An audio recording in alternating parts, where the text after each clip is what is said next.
The good member from the 4th Legislative District, Representative Christian. Thank you, Mr. Speaker. I appreciate the opportunity to share my story of my friend and how this bill will more than likely affect him as I've spoken to him.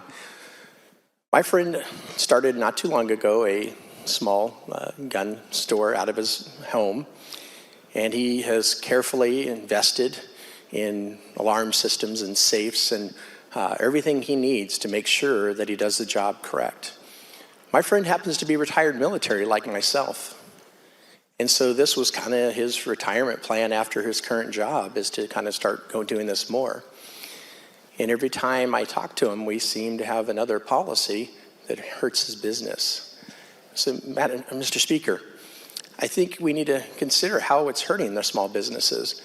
I know that he is very meticulous on his records. He showed me actually his file drawer that was stuffed full. The interesting thing is, after a policy we had here last year, his business exploded just before the policy took effect. In fact, I made 3 purchases myself of guns that would be considered banned after that policy. But now as we start moving forward, he continually wants to do the right thing, but we keep making it another layer more difficult.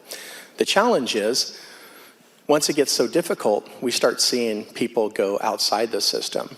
And instead of having good, clear records of men and women who want to have businesses that have clear and accurate records of where weapons are and who they're sold to, we ended up opening up other avenues that aren't so trackable, we'll just say it that way. And we start seeing more theft around, as I heard yesterday, more cars broken into and those weapons stolen out of the cars.